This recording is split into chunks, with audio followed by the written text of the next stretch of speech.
So thank you very much for the survey. I'm going to start with the data logger section. I'm going to put in an explanation for what I think is causing the dampness and what the next steps are, if there are additional steps. So interesting case. So we got dampness on an internal wall. So the doorway's there and the dampness is showing at this level. And I believe why that is there is because there's been a lot of damp proofing treatment in different places, and that doesn't deal with the root cause. It hides the problem and exacerbates it. Exacerbates it because you've got an interface between an impermeable material and a permeable material. So if you think of a standard brick as being permeable, it allows the water to go in, and plaster's the same. But if you take, in this case, is a painted brick, if that's impermeable, the vapor gets trapped. So you see that's permeable up there, and the vapor gets trapped in above here, and it causes condensation and dampness at the top, and it's essentially it's been made worse by damp proofing, but that's not the root cause. The root cause is the excess vapor. There is a possibility that you've got excess vapor in the subfloor void as well, which may need increased ventilation, and I would monitor the subfloor as well. So here's the data logger system, Damp.ai/Detect.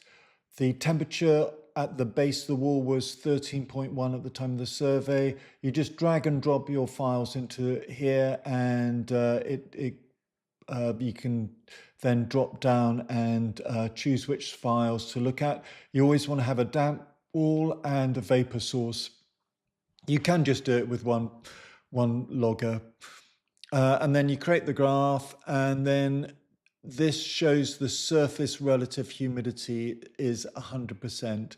So you're getting condensation forming up until just before the survey. So there's too much vapor. This blue line here, this is the dew point line. This tells me how much vapor is in air. And you always want to keep this below the outside temperature by increasing ventilation and or dehumidification. This line here, this light blue line, is the outside dew point. If you were ventilating properly, you'd be replacing internal air with internal vapor with external air with external vapor. And this internal dew point would drop down to the outside dew point, and clearly you're nowhere near that. So there's something wrong, and this is a dew point differential. So this tells me how much vapor is coming from this data logger 1 compared to 2. And if it's above 0, there's more vapor coming from 1 compared to 2. So you're getting more vapor in the rest of the property and all this room. Maybe because that's where bikes are being stored, I don't know. And then other times there's more vapor coming from the kitchen. Or conversely, vapor has been removed from this room, maybe because the doors are being left open at times, which is great. There's also an issue with vapor in the subfloor void, and I was recommending that you drop one of the data loggers into the subfloor void to see what's happening there. Have a look in the survey, the film during the time of the survey. Just look around the outside briefly.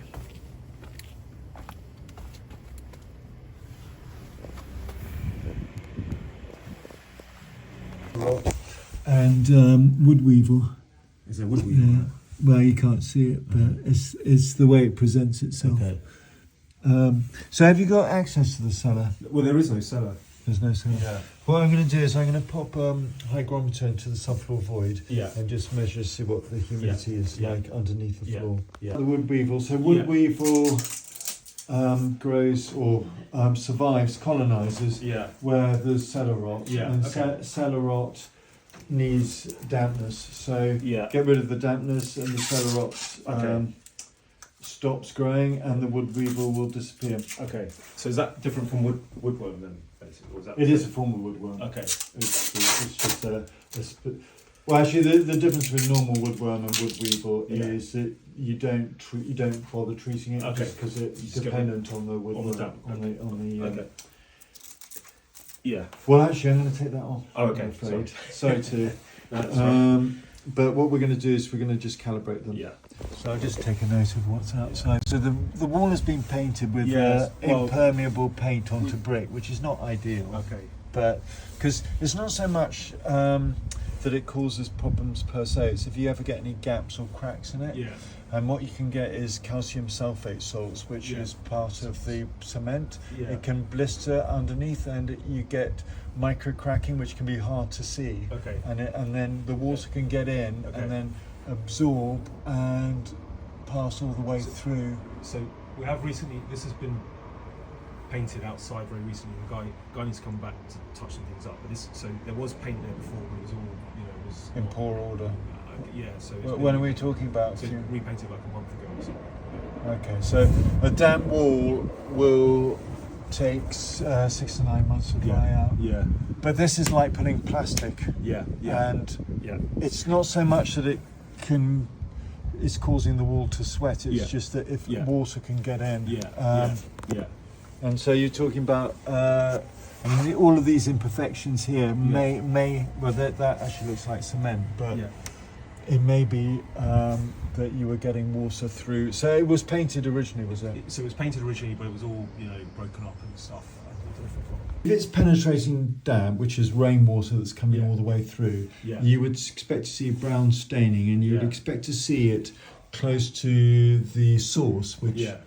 if it's outside, you would expect to see brown staining here. Yeah. But Yeah. what a lot of people do is they will replace internal plaster with impermeable Yeah. plaster, like a slurry, Yeah. which can hide rather Yes. than deal Yeah. with the problem, Yeah. which just pass it along. So that is a possibility. Which, say, when I can't remember what we did when we got it replastered. They might have used one of that kind of plaster, maybe the last Slurry type, Because before, like obviously you can see the line papers come, but before I had another go at it. There was, especially on the other side, there's a lot of is it efflorescence coming Yeah, through, with but the white. Yeah. Yeah, but you can't see it so much now, and I don't know if that's the plaster or just because it's behind the So you can't see the efflorescence on the outside Well, yeah, because 'cause it's it was painted, but Yeah. on the inside you. in the kitchen side there was always efflorescence coming through, but that was before the line. I don't know if it's behind the lining paper. Yeah. Because before it wasn't lining paper, it was just plastered. I see. I got you. Like a lot of people, I do believe in damp meters. Yeah. This one's a radio waves, and I recommend getting one yourself. Okay. They're called Dr. Meter, Moisture Okay. Meter, and Amazon Yeah. Okay. have them. They cost about £23, and they're professional grade. These cost about £500. Okay. These cost about £23, and Yeah. the only difference is that those ones are calibrated. These aren't. Okay. And it's the human cost of calibrating them that adds the money, not the Right. technology. Yeah. But in my opinion, they're fine, because the idea is to know whether your wall is drying out. And it's pretty much damp all the way down to the base and over to the side. It's going down to that level. So what a lot of the issues are where you've got damp proofing up to a certain level, Yeah. and then you get, and that forms an impermeable layer, Yeah. and then the dampness will Yeah. get in behind, Yeah. and it can't evaporate out evenly, so it Yeah. gets stuck. Yeah. And it's a bit like a swimming pool. Yeah. It just Yeah. builds up Yeah. as a tank. So when the builders did something like it would have been a professional. I'm not sure what they did. They Yeah. got something and did it, but they weren't professional. But this was recently. no, the this would have been injections. years. No, that would have been like years ago. But you talked right at the beginning about having injections. Oh, sorry. Yeah. So That was recently. That was a while ago. Yeah. Oh, that was Yeah. a long time ago. Yeah, isn't it? but it was. So what happened was, just to recap. So we moved in. Obviously, I thought it was just because the drain was unblocked. So I unblocked the drain. Then this room was redone, replastered like I don't know 8 years ago. Yeah. And then this once it was replastered, this bit was never drying. put heaters and all that, and I thought it was going to, and then we replastered it again, and we thought it would just dry out, because I thought, you know, I thought it could take a year or two, but I thought it was that problem. And then I think, I can't remember, then they did, when they were doing some snagging or something, and maybe they just put some injection, but that was like years ago. But it was always damp before that. Okay. As I always thought it was that drain, but clearly it Okay. isn't, because it's still here. Okay. The relative humidity in the subfloor is on the high side. It's showing 82% at the side of the damp wall. Yeah. So the source of water actually could easily be from here. It's going to 100%.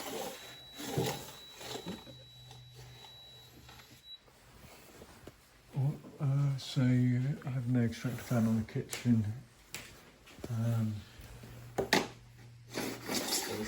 There's like a, I guess is that efflorescence there? There's like these few pockets, but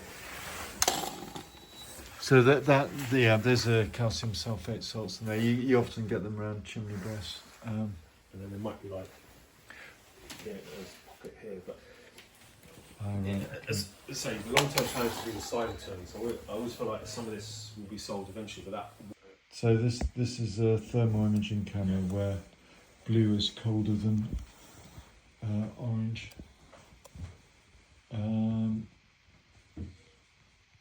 It also shows me where you're getting the greatest heat loss there, just at the corner there, 15. And the subfloor void is 15.5, yeah. So, you've got a bit of heat coming through the radiator. Okay. So I've got the hygrometer next to the radiator, might be influenced by that.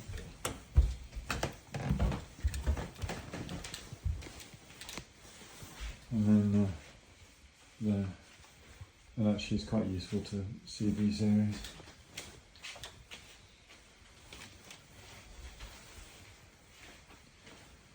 Yeah. So this to do is I want to test to find out whether you've got a leak in ideally both the heating system. Because you've got a header tank, you won't be aware of a leak in the heating system because it automatically tops up. Yeah. And obviously with the other tank, so the water can leak either side of the mains water tank. Yeah. If it's leaking this side, it won't affect the. We will see. Yeah. So what would happen is there'll be a loss of water. So it will take longer to top up when it's being used. It's quite difficult to demonstrate it. Yeah. And then there's the second one is if there's a leak from here down to the units, then you'll see it'll drip. Yeah. But I'm not hearing a drip. Yeah. And I'm not hearing a drip on the heating system. But it might be, sometimes it's difficult to do it when the sound around it can be good to... Should close the window. Obviously when you've got plants growing, so this isn't next to a drain, the drain is over here. It's underground, so I can't really check it, but there's a good chance that has been damaged because over 100 years it's liable to be damaged, and you're getting water in the subfloor void from the drainage.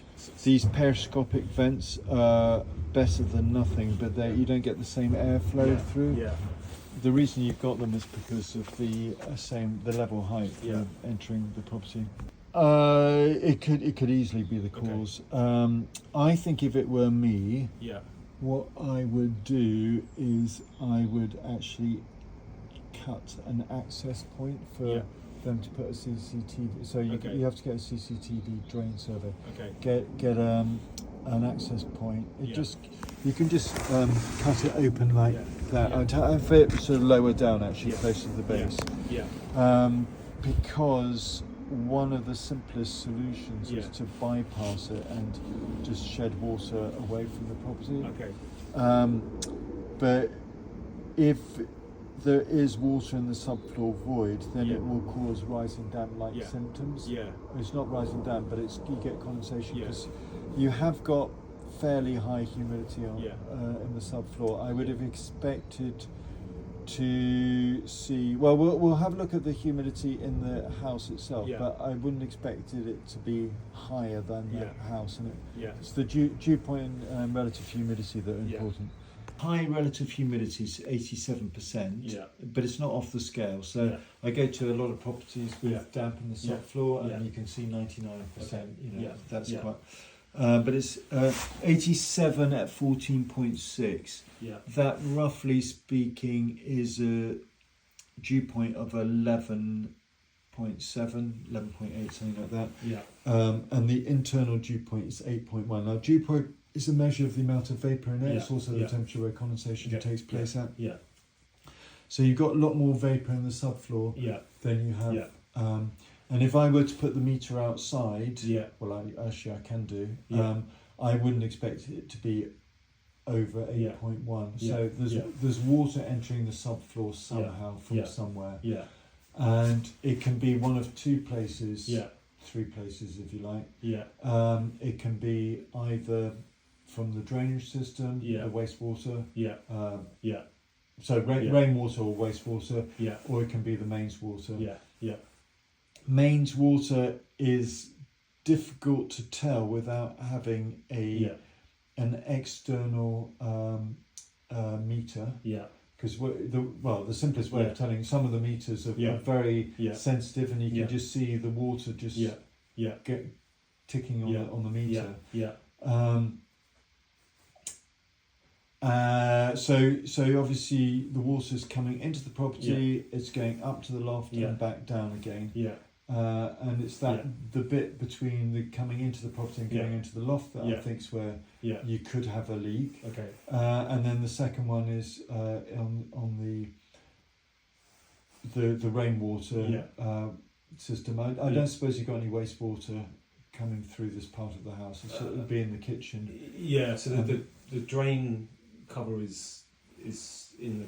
I can show it to you. So the bathroom drain is going in at the back of the property, Yeah, and yeah, then the kitchen yeah. is obviously going through Yeah. the property. Yeah. So there is a manhole cover there.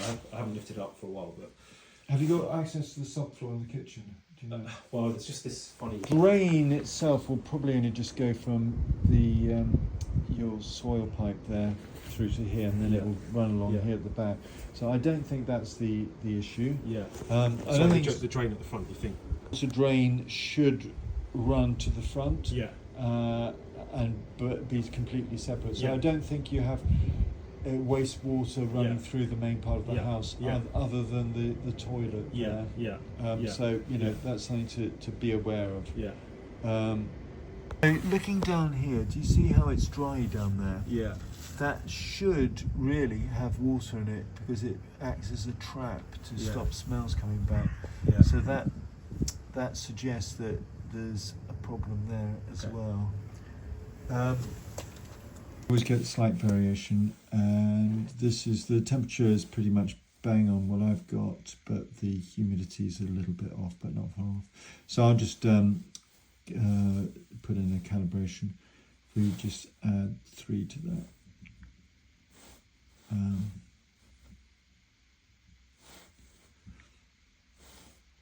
I'll pop that up. 3.2. As I say, they'll be constantly adjusting. And this one is 1 and 3.2 as well.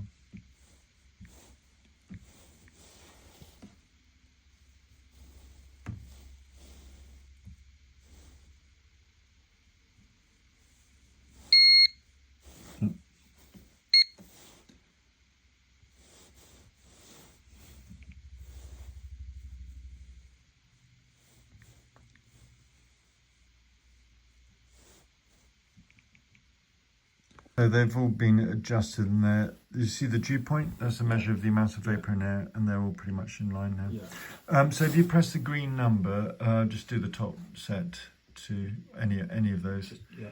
and it's drawing the data down, but Yeah. with the new calibration units. Okay.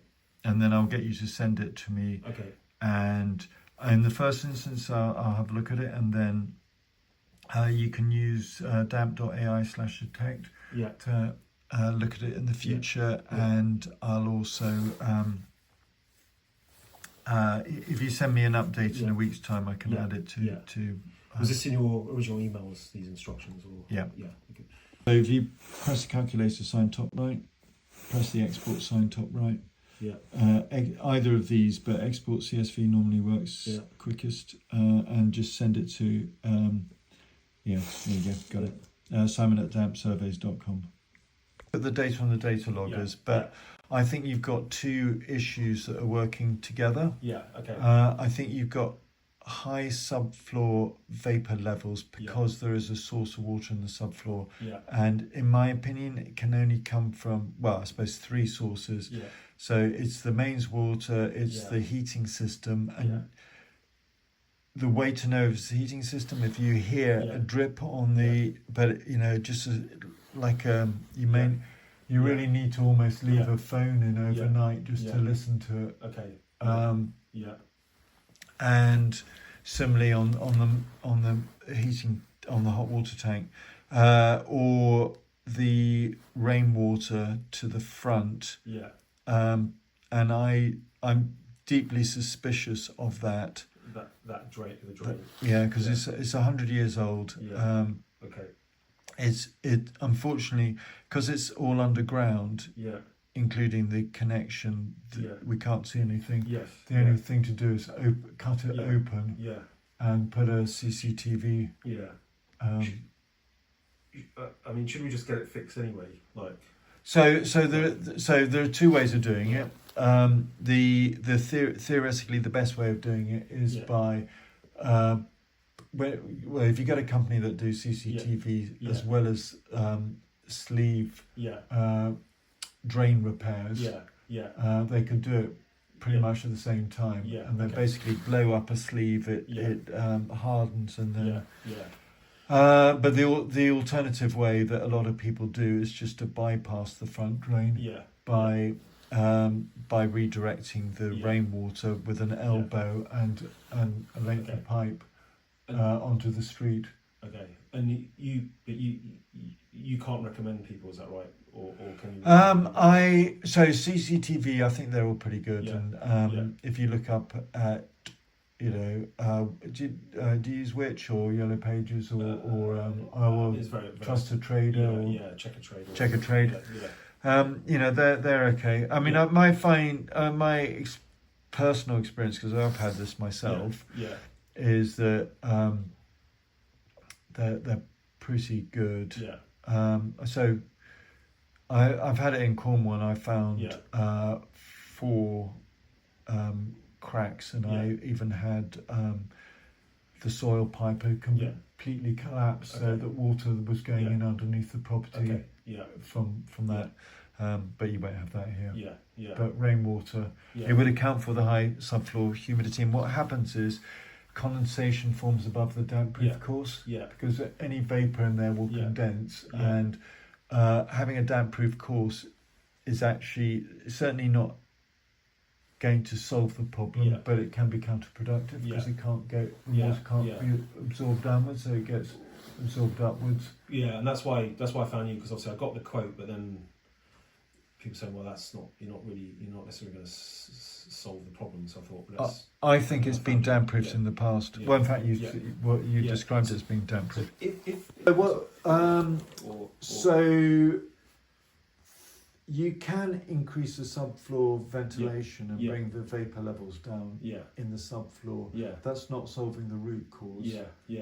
But it will go a long way to solve the problem. But I mean, if that drain, if it was because water's coming in because of that drain, if I fix that drain, let's say that's the problem. So what I would do is I'd put a data logger in the subfloor and measure the subfloor relative humidity and dew point, and you can see it going. I'm going to make an adaptation for, so this is all AI, but I can adapt it relatively easily. I'm going to do one for subfloor, measuring the subfloor. I've had a few of them this month. Okay. So because I guess obviously I get your report, and then I guess I need to just find the right solution. people to do it. Like, let's say, so it could be that. I think the other couple of things, maybe I just like if I just do those. I guess you need to finish your report, but the other thing is you clearly have got excess internal vapor. There's no extractor fan from the kitchen. I put one in. It's been relatively easy to do. So when I turn this on, I mean, this electric, I'm not sure these electrics. You can just feel it, the air coming back up, so it's just recirculating. Yes. Okay. So sometimes you can hide it underneath the floor. You can. It's because you got the extension. I guess it's an extension. It's a bit hard to put it in over there. But should it be? Because I'm just. In my opinion, it's much better to have an over-hob extractor fan because it's directed to the source of the vapor. Yes. Okay. You can have one there, and they're called adjacent. They need to be much more powerful. And they're tougher. So you don't have a door here as well. So. The other way of dealing with it is have a dehumidifier running 24/7. In truth, we don't use our extractor fan that much, and we just run a dehumidifier 24/7. And I would recommend one anyway, 20-litre dehumidifier. And because a lot of people don't like having the sound of the extractor fan, so they actually only use it when it's they get smells. And what keep the dehumidifier running 24/7. Okay. Somewhere in here, and just make it a morning habit to decant it.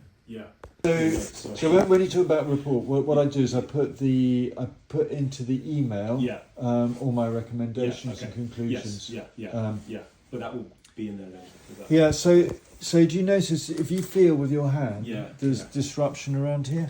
That tells me that it's been replastered up to here, and probably with damp-proof with slurry, and that blocks the moisture and vapor, and that's why you tend to get this band above the top of it. So it's an explanation for why you're getting it here. Which probably makes sense, because I think, because I did just a DIY thing, and I think maybe the problem was only up to here originally, and then that's why now it's. Oh right. Maybe, I don't know. I can't remember now. Well, you get this band of damp because it just gets trapped and it can't get out, and also your external walls are painted, so you're not getting any vapor through out that way. So it's just like being a big tank of water. Not necessarily that painting the brick. And it's not the ideal thing, but you just have to make sure that you don't have any gaps and cracks, because the water can get in and it can't evaporate out.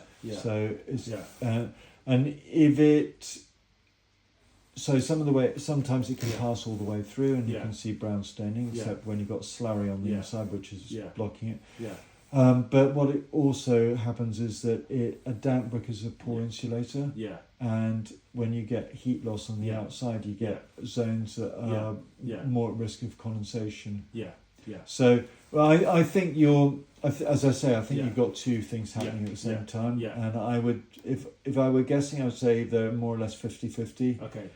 Because there's clearly condensation issues here that wouldn't be affected by the subfloor void, and you've got you've got dampness in the subfloor next door, and then it's been hidden by the damp proofing treatment, which is sort of making it less obvious in some places compared to other places.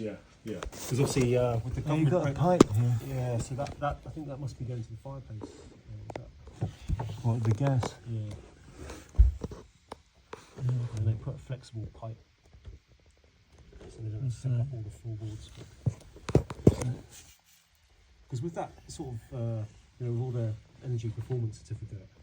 You've got you've got insulation in there. Yeah, so there's so when we replace the floorboards, we put insulation. But with all that kind of EPC stuff, is that going to just generally create damp problems? Almost certainly.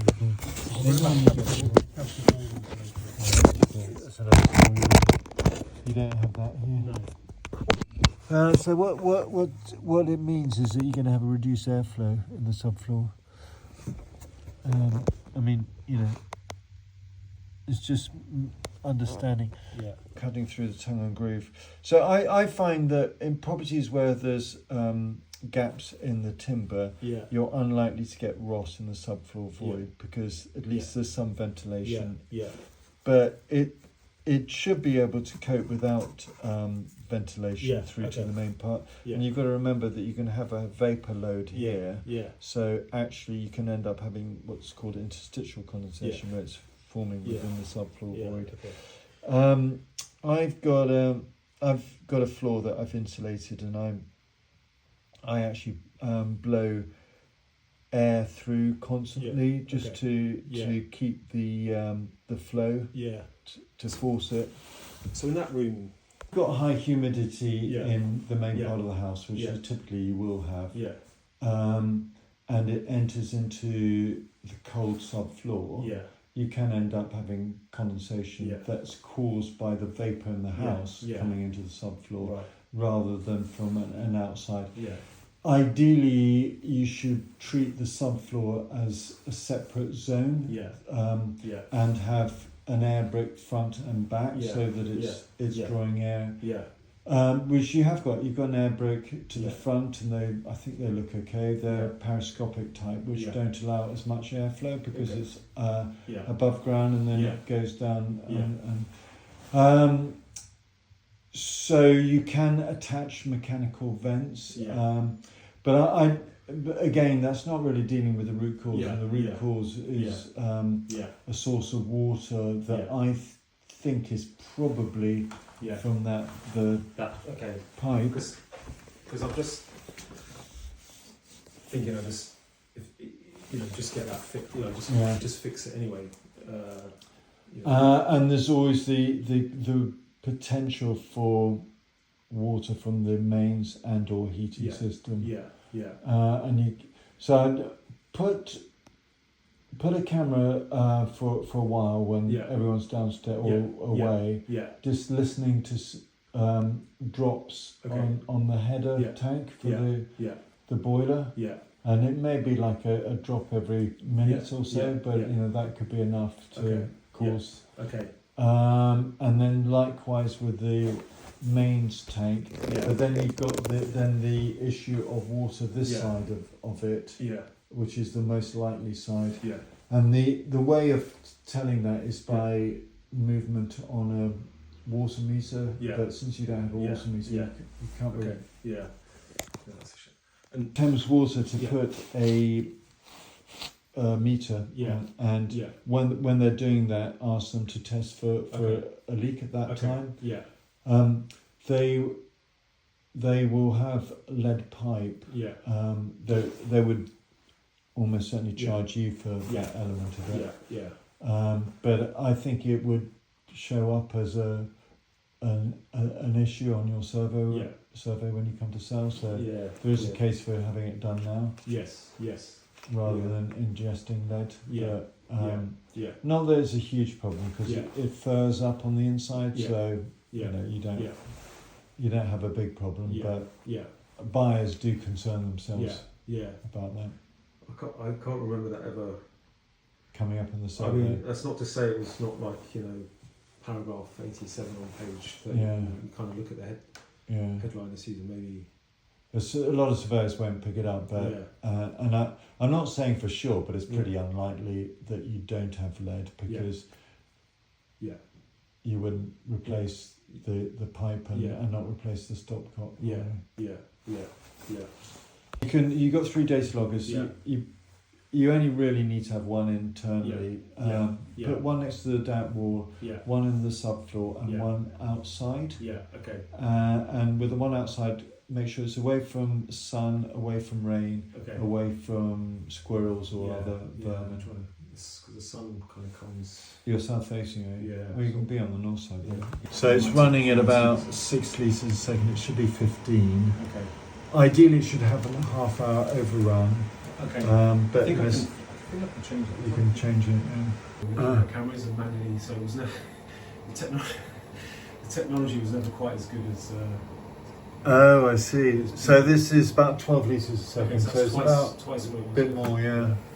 We're showing 85% relative humidity here, but the temperature is lower than it was next door. So the dew point is actually higher here. Yeah. We're talking about vapour, and vapour moves through diffusion like smoke. Yeah. So if somebody was smoking in the kitchen with the kitchen door closed and the vent on, you wouldn't smell it through the rest of the house, but with the door open you would do. So that's how you've got to think about it. So in terms of open, these rooms being open, there are pros and cons to everything. You know, if you're closed and you're taking the vapor out, then it's better to be closed. If you're not removing the vapor, if you're all like, well, people want to live in open spaces now anyway, and I think a dehumidifier is a really good way of mitigating, but make sure it's a decent one, so 20 litres. So just back to the vapor in the subfloor. I would say so showing 87% relative humidity at something like 15 degrees centigrade. So that is on the high side, but it's not on the off the scale side. So there is a good chance that you're getting water in the subfloor, but you'll know better if you put a data logger in there, because you'll see that it varies a lot. And when it's raining, the outside relative humidity is 100%. So you know, the air from outside getting into the subfloor, which you want it to, will have vapor. So you will get fluctuation, and a place that's really suffering from damp in the subfloor is going to show like 95 or more, and you don't have that, but you're borderline. So what I say is that I'm not 100% saying that you've got water coming into the subfloor. I definitely think you've got excess vapor from insufficient ventilation in the kitchen. And just high dew point. This time of year it's harder to see, but during winter in January, February it's much clearer. And clearly the issue is being exacerbated by past damp proofing treatment, which is hiding the issue. And why you're getting it at this level, because this has been damp proofed, and then you get this issue in the interface between the absorbent plaster and the impermeable plaster. The chemicals don't really make that much difference. You've got rot over there, and I would replace this timber, because even though it's a wet rot, which means it's every other rot other than a dry rot. I've got a client who has dry rot in their skirting board, and that is major concern, because it will spread and it will dry. Hence the name is the clue. It will grow through drying material as well as damp, but wet rot won't do, and that could well be very old, but it will be picked up by a good surveyor will pick it up. So you might as well. I mean, the plan is, if we can get the damp sort of sorted, then we'd redo the room, and I would just probably replace the skirt boards. But I think I'd encourage you to do it sooner than later, because I don't think the rot would have appeared entirely by itself, and I wonder whether there's rot in the corner. And the fact that the timber boards were in a poor state is often indicative of rot. So should we do it? Because I guess I was thinking I need to try and get the damp under control, because this problem will just keep coming until we fix that. But should we just redo it? So, if it were me, and that's my starting point, I would. It's a 6 to 9 month process, so it's not immediate. But I'm going to show you. I've shown you the Dr. Dampness. I'll get one of these and log it, and something to do. You know, maybe once a week, once every 2 weeks. You want to be on. My masonry wall, it's on drywall at the moment. You just have to move it down like that. And just note a place, and a damp wall will tend to dry from the top downwards, like jeans. note the number at a certain point, Yeah. and then Yeah. see how that changes over Okay. time, and it Yeah. gives you a sense Yeah. that you're going in the right direction. Yeah. I'd probably put a dehumidifier here. Yeah. Yeah. I'll do that anyway. Yeah. And wait until the summertime. Yeah. But so this is a sort of this is a lining paper, isn't it? Yeah. You said. Yeah. I think I would Just remove that. lose that. Yeah. Does it go all the way up? Is it? Seems to. Yeah. Yeah. The whole wall. I would lose it, and I would let the wall dry out. Okay. Yeah.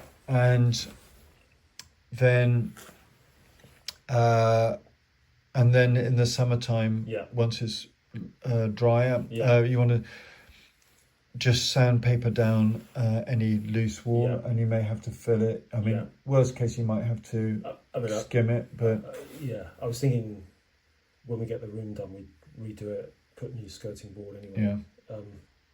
But this would all be in. Will this be in your? Yeah, so basically everything I'm saying is Yeah. picked up by this. I get AI to go through the Yeah. transcription and generate the Okay, report. perfect. from Oh, that. okay. Okay, perfect. Yeah. And sorry, you said to get one of those. The data logger thing was up. Yeah, one data logger here, one under the floor. Oh no, sorry. I think you were saying to buy one of those sensors as well. Oh yeah, get one of these Doctor meter, moisture meter on Amazon. Wasn't sure. If you go onto if you just no, it doesn't. No. Doctor meter. Oh yeah, go on, try it again. Yeah. Moisture meter they call it rather than damp meter, but I mean Yeah. it should work. This is the Two in one. The reason I like them is The signal's a bit rubbish here, right? keep going. No. This is the that's a Doctor meter one. This is normally there. This is normally there. And So you want to keep airflow as much Yeah. as possible. So I always try to keep it. Getting mould there. But- Mould really goes Is- where you got condensation. Yeah. So but the mold is only where like something's been resting there for a few weeks. Yeah, but it's still Yeah. tough. But it's yeah. But the reason why you get it when there's an object in the Yeah. way is that you just don't get the heat Yeah, from yeah. and also a metal object. It's not metal, but Yeah. metal objects will retain heat. Yeah. They'll heat and Yeah. cool down in a different Yeah. way to Yeah. just Yeah. normal Yeah. insulating products. Talking about the bike shed, what Yeah. I would do is just make sure that it doesn't slope, pointing water, directing water onto the wall. Yeah. Shouldn't be such a problem because you've got Yeah. render and it's Yeah. painted. But if it's going to disperse water in one direction, or they'll do it that way. Okay. So if it's close to here, that's not necessarily. Yeah, but you I don't want to block the airflow to the Yeah. subfloor, but it won't Yeah. make a huge Yeah. difference. I mean, it Should be okay. In theory, it can be. I guess the line would be like from here. As I say, you clearly have excess vapor in that back room as well as in the kitchen, which can count for all the dampness that you have there. But you had high levels of relative humidity in the subfloor void, which suggests a source of water. I was unable to test your mains water system, so have a listen to drips. There may be a source of water going into the subfloor void, worth asking a plumber to check it.